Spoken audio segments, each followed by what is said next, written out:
Doctor साहब, आपका हमारे ख़ास मुलाकात में आपका बहुत बड़ा स्वागत है। डॉक्टर अरविंद सिंह जी हैं, नोएडा अथॉरिटी, यमुना अथॉरिटी में आप रहे चेयरमैन, तीसरा कार्यकाल आपका रहा।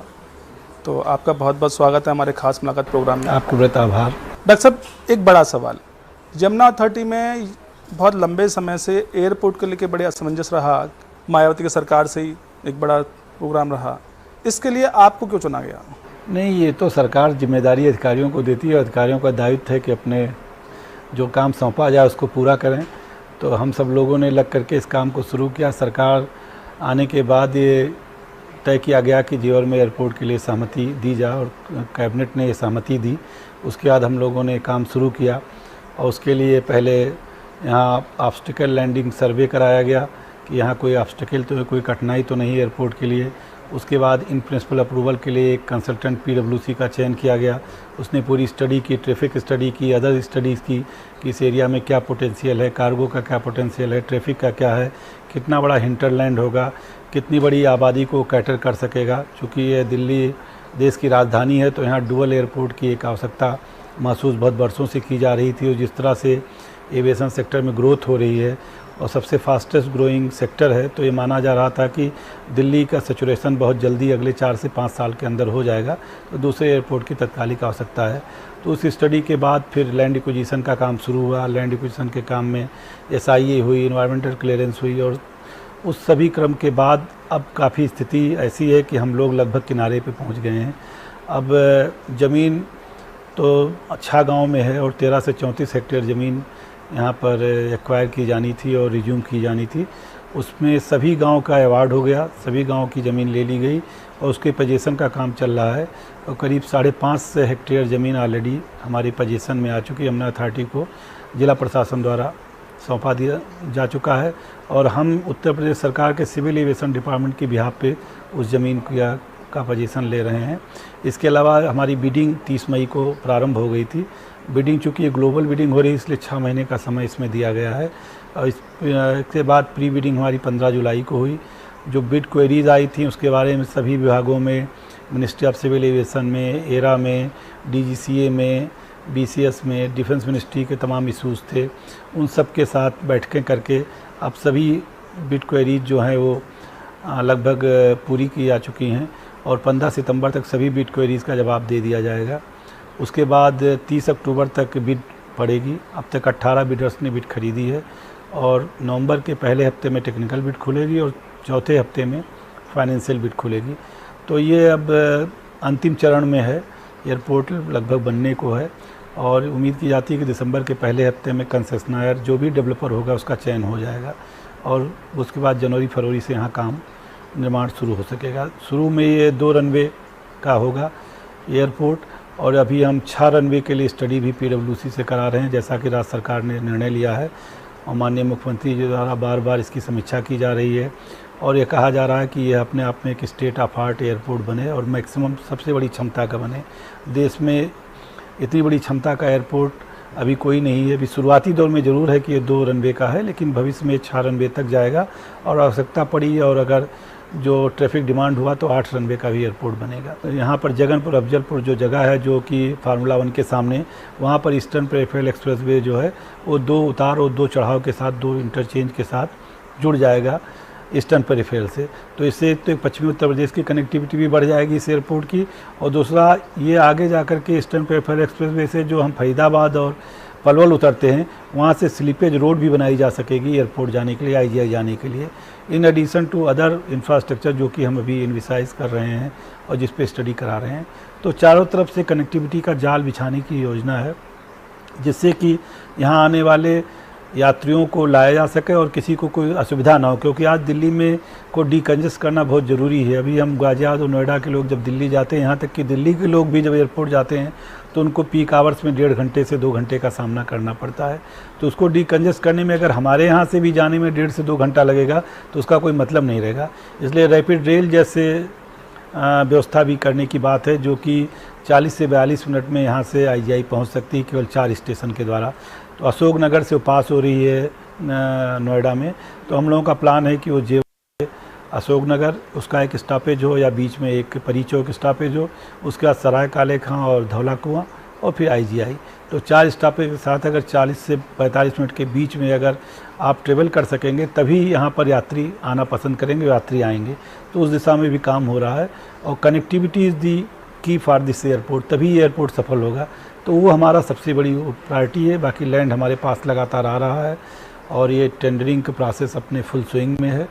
तो सब कुछ लाइन पर है और आशा करते हैं कि बहुत जल्दी ही एयरपोर्ट का काम शुरू हो जाएगा। लैंड को लेकर किसानों में बड़ा रोष व्याप्त है, किसान आए दिन प्रदर्शन कर रहे हैं, कॉस्टिंग को लेकर बड़ा मुद्दा हो रहा है कि उनकी नौकरी की डिमांड है, बहुत सारी डिमांड है, उसमें आप क्या कर रहे हैं? इसमें जो मुआवजा दिया गया है वो काफ़ी पर्याप्त है और अगर पर्याप्त ना होता तो सभी इतनी सहमति नहीं मिलती। 70 से 80% सहमति लेकर के ही ज़मीन का नए अधिग्रहण कानून के तहत इसका अधिग्रहण किया गया है और किसानों को पर्याप्त पैसा मिल रहा है। उनको रोज़गार का भी कमिटमेंट जो है वो एयरपोर्ट के जो कंसेशनर के साथ जो कंसेशन एग्रीमेंट होगा उसमें डाला जाएगा और किसानों को रिहेबिलिटेट और रिसेटल कराने के लिए भी जितनी ज़मीन उनकी है उसी के अनुपात में उनको ज़मीन दे करके नया जगह सेटल किया जाएगा और उनको बसाया जाएगा और सारी वो सुविधाएं दी जाएगी जो उनको गांव में अभी हैं या नहीं हैं, जैसे कम्युनिटी सेंटर हो या हेल्थ सेंटर हो या प्लेग्राउंड हो, स्टेडियम हो, ऑप्टिकल फाइबर के तार हों। तो एक बहुत ही मॉडर्न तरह के जगहें बना करके जहाँ भी बहुत थोड़ा सा ही शिफ्टिंग है 17 से 75 उसका घरों का, तो वो भी बहुत ही वर्ल्ड क्लास बना के दिया जाएगा। कितने गाँव उठाए जा रहे हैं? गांव पूरा कोई नहीं उठाया जा रहा, 6 गाँव में से केवल उनके मजरे 3 मजरे हैं जी, वो 3 मजरे जा रहे हैं। उन तीनों मजरों का सेटलमेंट जो है वो वर्ल्ड क्लास सिटी बना करके किया जाएगा। अच्छा, री-एस्टैब्लिश किया जाएगा उनको वहाँ से? जी, वहीं उसी गांव के बगल की सीमा में जो एयरपोर्ट की लिमिट में नहीं है। एयरपोर्ट से हटा के री-एस्टैब्लिश उनको रख के राज्य सरकार गवर्नमेंट को घर बना के पूरा घर बना करके जगह दे करके वहाँ सारा डेवलपमेंट करके सारा इंफ्रास्ट्रक्चर क्रिएट करके सड़क, सीवर, नाली, बिजली सब करके देंगे उनको पूरे। अच्छा, इससे यमुना अथॉरिटी में कहा जाता है मायावती का ड्रीम प्रोजेक्ट यमुना अथॉरिटी रहा और मायावती का पहला प्रस्ताव मायावती का था यहाँ एयरपोर्ट, जेवर एयरपोर्ट खोलने का। उसके बाद सपा सरकार आई, खट्टे में चलता चला गया यमुना एयरपोर्ट का सारा मामला। क्या बीजेपी और यमुना अथॉरिटी को लेके तालमेल ठीक है? नहीं, तो राज्य सरकार, हम लोग तो सरकारी नौकर हैं, सरकार के अधीन काम करते हैं। कोई भी पार्टी हो, कोई भी सरकार हो, जो आदेश दिया जाएगा उसका पालन करते हैं। तो जो आदेश सरकार देती है हम लोगों का काम है उसको क्रियान्वयन करना, उसका पालन करना और चीज़ों को सुनिश्चित करना। पहले ये प्रस्ताव शुरू में चला था, सर्वे वगैरह भी हुए थे, लेकिन चूंकि उस समय तक एयरपोर्ट पॉलिसी कई स्पष्ट नहीं थी केंद्र सरकार में भी और एक ग्रीन फील्ड एयर पॉलिसी नहीं आई थी। क्योंकि ये जब आप नया एयरपोर्ट बनाते हैं तो बिल्कुल वो राह होता है, वहाँ कुछ भी नहीं होता, उसकी पॉलिसी अलग होती है और जो एग्जिस्टिंग एयरपोर्ट होते हैं वो ब्राउन एयरफील्ड कहलाते हैं, उनकी पॉलिसी अलग होती है। तो बाद में जब ये पॉलिसीज़ वगैरह आई और एक स्पष्टता हुई कि किस तरह से एयरपोर्ट बनाया जाए, उसके साथ क्या क्या मानक होने चाहिए। साथ ही साथ दिल्ली में एक एयरपोर्ट है तो उसके 150 किलोमीटर के रेडियस में दूसरा एयरपोर्ट लाया जाए या ना लिया जाए, एक नीतिगत निर्णय था। अगर लाया जाए तो उसमें राइट ऑफ फर्स्ट रिफ्यूजल भी देना चाहिए, जो भी कंसेशनर है उसको, वो ऑलरेडी डायल के एग्रीमेंट में है। तो इन सब का चीज़ों को जब इन सब चीज़ें पूरी तरह से देखी गई, पूरी तरह से इनको सुनिश्चित किया गया, उसके बाद अब ये इस रूप में आ सका है कि आज हम लोग इस जगह पहुंच सके हैं कि अब एयरपोर्ट अब बनने के कगार ग्राउंड पे क्लियर। हाँ, और इसमें सरकार लगातार बहुत ज़्यादा इसमें सरकार जो है लगातार कैबिनेट फैसले कर रही है, निर्णय ले रही है और बार बार हर अनुमोदन PMIC का कैबिनेट तक जाता है।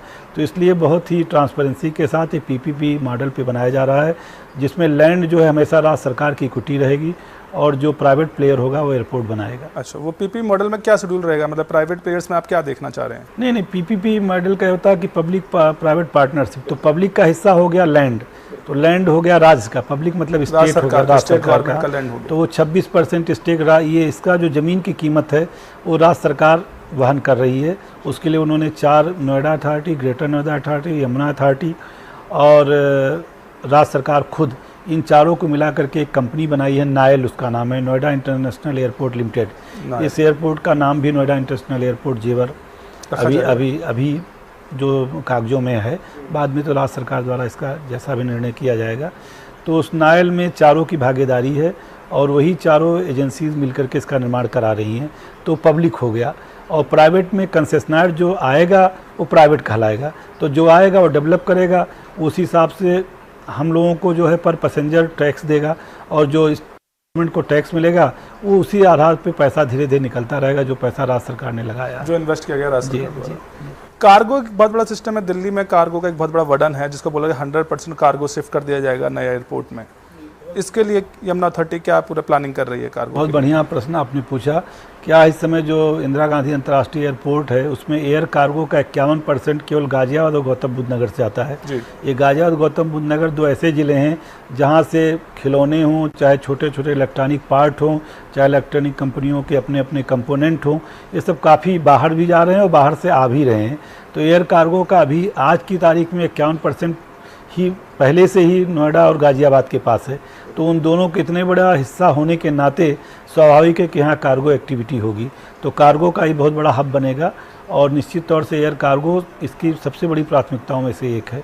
तो उसके लिए भी पूरा प्लान है और हमारे जो कंसेशनर आएगा, जो चुना जाएगा, वो जो अपना लेआउट बनाएगा और जो अपना प्लान देगा उसमें कार्गो का पूरा प्लान उसमें सम्मिलित होगा। इसके अलावा एमआरओ भी यहाँ कोशिश की जा रही है, मेंटेनेंस रिपेयर एंड ऑपरेशन जो होता है कि एमआरओ एक्टिविटी भी जो बड़ी कंपनियां हैं वो ला करके यहाँ पर शुरू करें, क्योंकि ये बहुत बड़ा हब बनेगा। अभी जो देश में जो एयरलाइंस हैं उन्होंने काफ़ी जहाज़ों के ख़रीद के आर्डर दे रखे हैं, और जैसे स्पाइस जेट ने, विस्तारा ने, इंडिगो ने, तो वो सब आएंगे तो उनको खड़ा होने की जगह, उनकी मेंटेनेंस की जगह, अभी हमारे प्लेन कुछ यहाँ पर रिपेयर होते हैं, कुछ बाहर जाते हैं, कोलंबो जाते हैं, जरूरत पड़ती है तो एयरबस के पेरिस जाते हैं या बोइंग के जहाज़ अमेरिका जाते हैं।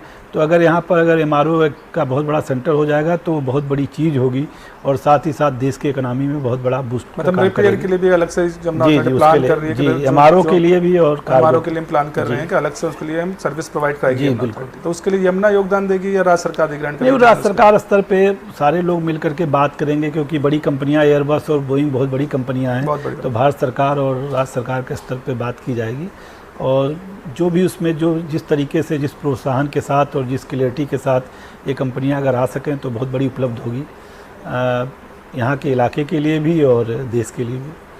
क्या टारगेट है आपको, क्या लगता चल रहा है, कब तक पहली फ्लाइट जो आपका है टेक ऑफ कब से कर जाएगी? 2023 जनवरी में पहली फ्लाइट को आप उड़ा देंगे यहाँ से? जी, 3 साल चाहिए कंस्ट्रक्शन के लिए। हम उम्मीद करते हैं जनवरी में काम शुरू हो जाएगा और 3 साल में शुरू हो जाएगा। 3 से पहले भी शुरू हो सकता है, लेकिन 3 तो सीमा है, 3 तक तो शुरू ही हो जाएगा।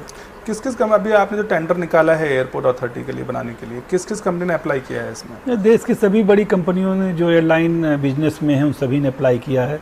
कुछ फॉरेन प्लेयर्स ने किया है जिनका नाम हम लेना उचित नहीं होगा मेरे लिए, बट देश की जो कंपनियाँ हैं, GMR है, GVK है, सब अंबानी है, LNT है, अडानी ग्रुप है, इंफ्रास्ट्रक्चर ग्रुप है, जो और भी इंफ्रास्ट्रक्चर रिलेटेड फंड हैं, उन सभी ने अप्लाई किया। बेंगलोर एयरपोर्ट ने किया है, मद्रास एयरपोर्ट ने किया है, तो सभी ने अप्लाई किया है। कितना एकड़ का प्लांट होगा पूरा ये?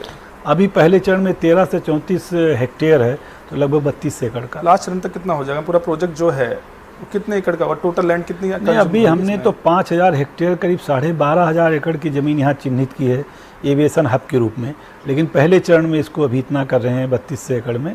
फिर जो ट्रैफिक डिमांड के हिसाब से कंसेशनर आगे का बनाएगा, रनवे बनाएगा और टर्मिनल बनाएगा। कितने इसमें अभी कितने स्टेप्स आप लेंगे? पहला चरण ये है, कितने चरण में आपने पूरा काम फिनिश करना है? 4 चरणों में। 4 चरण में पूरा काम फिनिश हो जाएगा, तो ये ऑलमोस्ट कितने टाइम पीरियड के अंदर हो जाएगा? नहीं, अब वो तो इस पर निर्भर करेगा कि कितना ट्रैफिक कितने जल्दी आता है। एयर ट्रैफिक जिस तरह से बढ़ रहा है, अगर ट्रैफिक जल्दी बढ़ेगा तो 2050 तक हो जाएगा, और 2040 से 2050 के बीच में। अगर ट्रैफिक स्लो हो जाएगा या एविएशन सेक्टर में कोई स्टेगनेशन आ जाएगा तो फिर वो 2055-60 तक जा सकता है।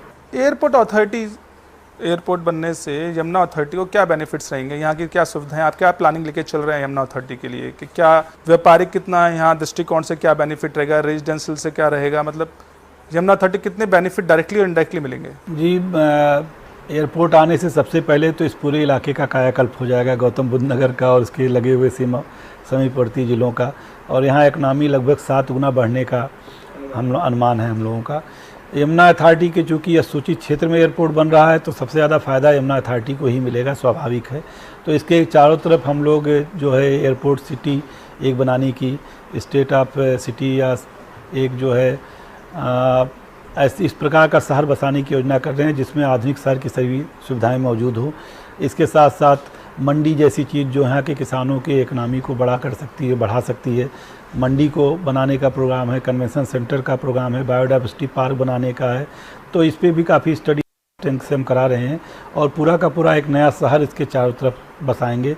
इसके अलावा जो एग्जिस्टिंग एरियाज़ हैं उसमें इलेक्ट्रॉनिक मैन्युफैक्चरिंग जोन के लिए स्पेशली हम लोग इसको कोशिश कर रहे हैं कि यहाँ टेक्सटाइल पार्क, हैंडीक्राफ्ट पार्क और इलेक्ट्रॉनिक पार्क्स चाइना की तर्ज पे आप ब्लॉक्स बना रहे हैं यहाँ, अलग अलग पूरा सेक्टर पूरा क्लस्टर बना रहे हैं, क्लस्टर बना रहे हैं। तो उसमें अभी क्या प्रोग्रेस चल रही है? उसके लिए हमने अभी कुछ इंडस्ट्री में अप्लाई करा है क्या? जी अभी इलेक्ट्रॉनिक में तो हमको हमारे पास वीवो एक बहुत बड़ी कंपनी आई है जो कि 170 एकड़ ज़मीन उन्होंने ली है और उसकी करीब 10 से 11 कंपोनेंट कंपनियां भी आई हैं।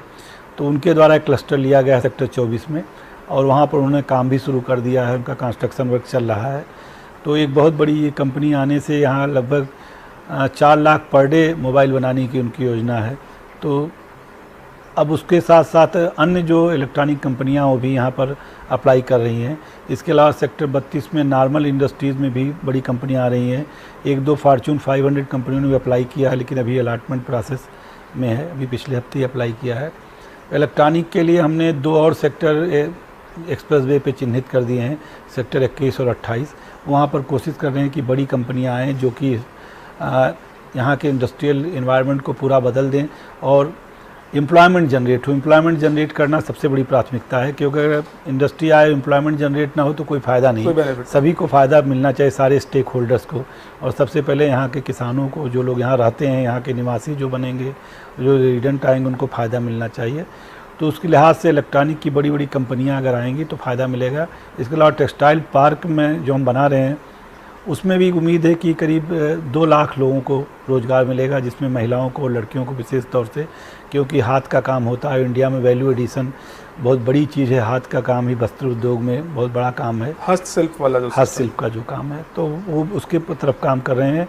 और जो अर्नेस्ट यंग की स्टडी के बाद बाकी एस्पेक्ट पे काम करेंगे, जहाँ स्मार्ट सिटी एक बसाएंगे और एटा के जो एरिया पहले से है उसको इंटीग्रेटेड टाउनशिप और जो नया आएगा उसको नया टाउनशिप डेवलप करेंगे। जी, कहा जा रहा है कि यमुना अथॉरिटी आज की डेट में सबसे बुरे दौर से अपने गुजर रही है, क्या ये बात सच? नहीं, ये बात बिल्कुल सच नहीं, सबसे अच्छे दौर से गुजर रही है और फ्यूचर इज़ हेयर, भविष्य यही है। पहले हम जब आए थे तो यहाँ 4000 करोड़ का लोन था, अब लोन घट के 2700 करोड़ रह गया है, जबकि इस बीच में हम लोगों ने कम से कम 3000 करोड़ रुपया अपने पास से जनरेट करके किसानों को बांट के ज़मीनों का कब्जा लिया है और एयरपोर्ट में भी हमने अपना कंट्रीब्यूशन दिया है।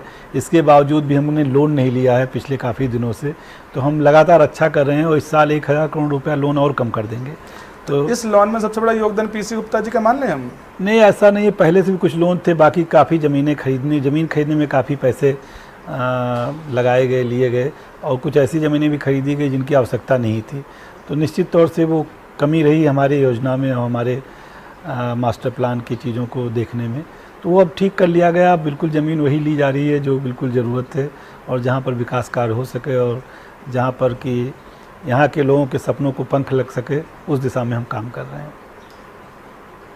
यमुना अथॉरिटी में समय में भ्रष्टाचार के आरोप लगते रहे हैं, जिसमें सबसे बड़ा नाम पीसी गुप्ता का निकल के आया था, जो लोन लेके यमुना अथॉरिटी ने अधिग्रहण ज़मीन करी। उसमें क्या आपने करा, उसमें क्या कार्रवाई हुई और क्या उसमें लोन में हम निकाला गया उस चीज़ के लिए? नहीं, वो हम लोगों ने जो ज़मीनें खरीदी गई थी बाहर, उनकी जांच की और उस जांच पे जो लोग दोषी पाए गए थे सबके खिलाफ FIR की गई, सबके विरुद्ध कार्रवाई की गई। हाथरस में जो ज़मीनें खरीदी गई थी, जो मथुरा में ज़मीनें खरीदी गई थी या जो गौतम बुद्ध नगर ज़मीनें खरीदी गई थी, जो इसकी आवश्यकता नहीं थी, जो मास्टर प्लान के बाहर थे, उसमें जो लोग भी दोषी थे उनको चिन्हित किया गया, उनके विरुद्ध कार्रवाई की गई, FIR लिखाई गई और तथा संबंधित जो एजेंसीज़ हैं उनके द्वारा कार्रवाई की जा रही है।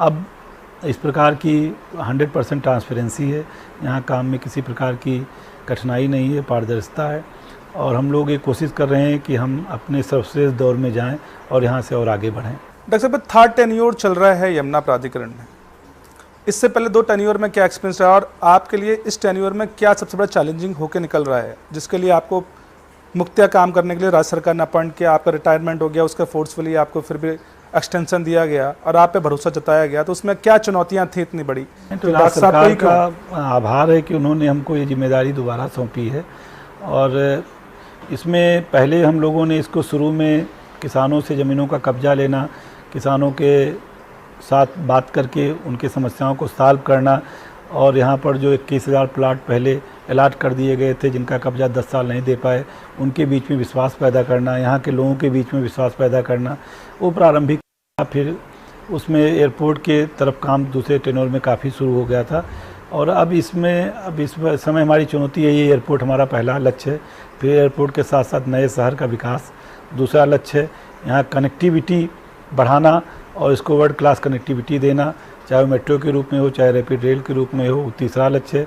चौथा लक्ष्य है कि यहाँ के जितने भी स्टेक होल्डर्स हैं, चाहे वो किसान हों, चाहे रेजिडेंट्स हों, चाहे LRTs हों, उन सबको उनका जो ड्यू है वो इस साल हर हालत में मिल जाए। सभी लोगों को ज़मीनों पर कब्जा मिल जाए, सभी लोग अपने प्लाट बना सकें, घर बना सकें, जिन्होंने यहाँ इन्वेस्ट किया है उनमें किसी कोई अब खाली हाथ ना रह जाए कि उसका काम अभी पूरा नहीं हुआ। अलॉटीज़ के लिए बहुत बड़ी प्रॉब्लम रही कि जब यमुना अथॉरिटी को अलॉटमेंट पोजीशन दें तो वास्तव में उनको पोजीशन नहीं मिल पाया, किसानों को दिक्कत रही, अथॉरिटी की दिक्कत रही, अलॉटीज़ को दिक्कत रही, उनका पैसा फंस गया। तो ये इस सब में डॉक्टर साहब के लिए बड़ी चुनौती निकल के आ रही है। तो ये कब तक आप पूरा कर लेंगे, कब तक आपका अनुदेश? इस साल सब पूरा हो जाएगा, इस साल एंड 30 जून तक पूरा हो जाएगा। 30 जून तक, हाँ, 100% लोगों को कब्जा भी मिल जाएगा और सभी प्रकार की बाधाएं ऑलरेडी दूर कर ली गई हैं। मौके पर काफ़ी मैसिव कार्य चल रहा है।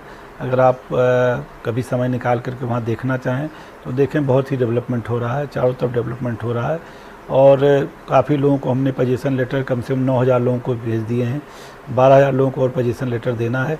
लेकिन चूंकि अभी एयरपोर्ट आने से यहाँ जल्दी लोग घर बनाना शुरू करेंगे, तभी विकास और तेज़ होगा। क्योंकि जब लोग घर बनाएंगे, तभी जब बसावट होगी, तभी शहर का स्वरूप निकलेगा और सामने आएगा। उसके लिए क्या स्ट्रेटजी पे आप वर्क कर रहे हैं? बसावट कैसे करना चाहेंगे? क्या उसके लिए पॉलिसीज़ बनी रहेंगी यमुना अथॉरिटी के? लोग लुभावन वादे जो अथॉरिटी प्राधिकरण करता है वो क्या रहेंगे? नहीं, देखिए, अगर इंफ्रास्ट्रक्चर हम सभी दे पाएंगे तो लोग जल्दी घर बनाएंगे। अगर वहाँ घर के साथ साथ और जो सुविधाएं होती हैं, जो नागरिक सुविधाएं होती हैं, कम्युनिटी फैसिलिटीज़ होती हैं, बाज़ार होते हैं, हेल्थ है, शिक्षा है, अगर इन सब का भी साथ साथ अलाटमेंट होगा और स्कूल रहेंगे, अस्पताल रहेंगे, उनके लिए खेलने के साधन रहेंगे, उनके लिए कम्युनिटी फंक्शंस के लिए जगह रहेगी, तो लोग जल्दी घर बनाएंगे। अगर हम ये चीज़ें नहीं देंगे तो लोग घर नहीं बनाएंगे।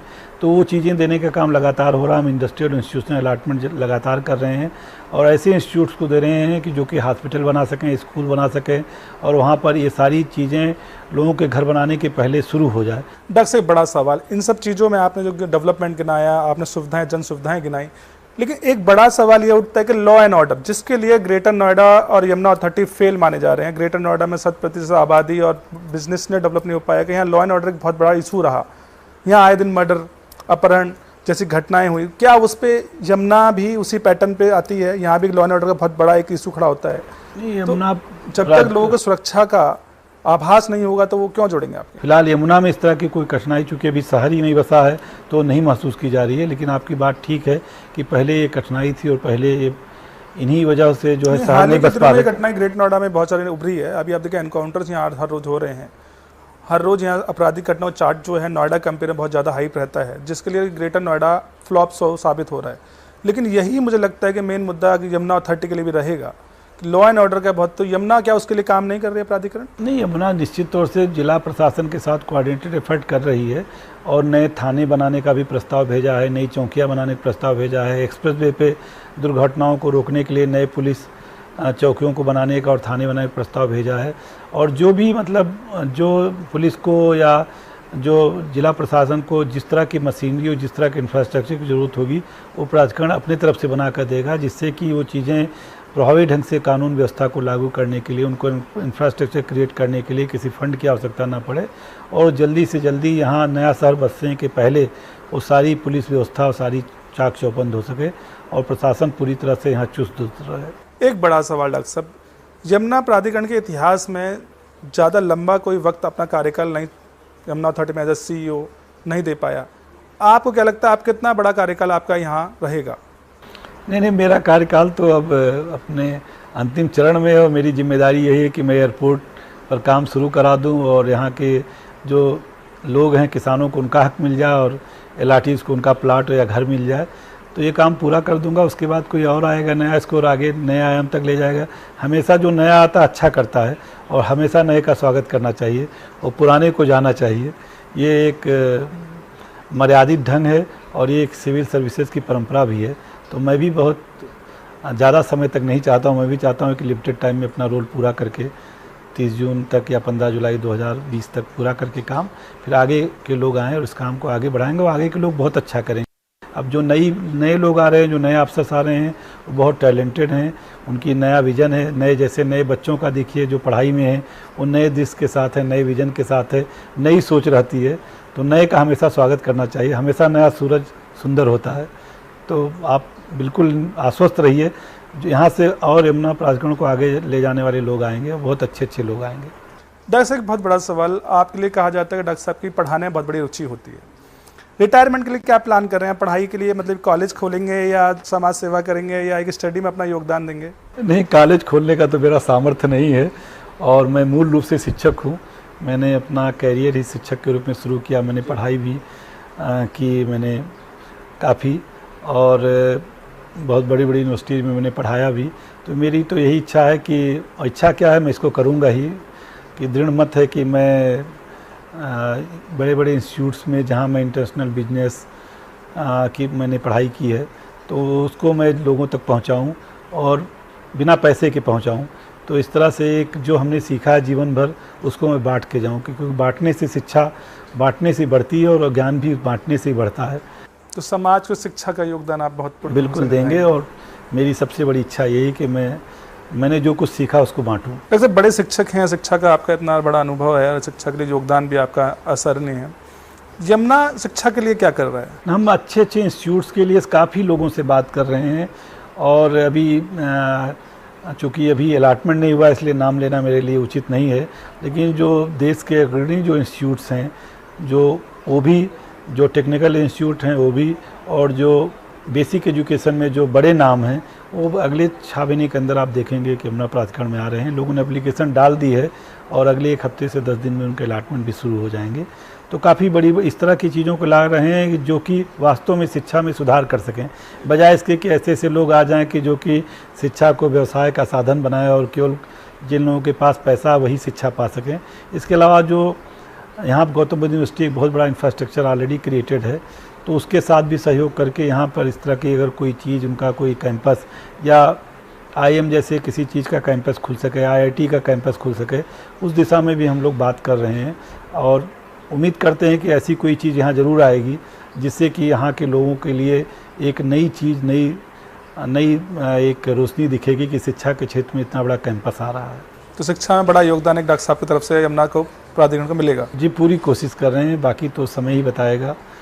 लेकिन अपने तरफ से पूरी कोशिश है कि कोई बहुत बड़ी चीज़ यहाँ लाई जाए, और बड़ी संस्थाओं के आने से और उनके शिक्षकों के आने से, शिक्षा का माहौल बनने से पूरे क्षेत्र के जो सोच जो है और जो समाज के प्रति और देश के प्रति जो उनकी वो है कमिटमेंट है, वो बहुत बढ़ती है। तो शिक्षा इस सारा अंधेरा दूर करती है। कितना ही घना अंधेरा हो, अगर शिक्षा है तो अंधेरा दूर हो जाएगा। डॉक्टर साहब, खास मुलाकात में आप हमारे शो में आए, आपके लिए बहुत बहुत धन्यवाद। हम आशा करते हैं कि आप शिक्षा में बड़ा योगदान समाज के प्रति देते रहें, और आपका ड्रीम प्रोजेक्ट जो एक्सेप्ट नोएडा इंटरनेशनल एयरपोर्ट जब बनाने सोच रहे हैं, वो जल्दी से जल्दी साकार हो जाए। धन्यवाद, बहुत बहुत आभार।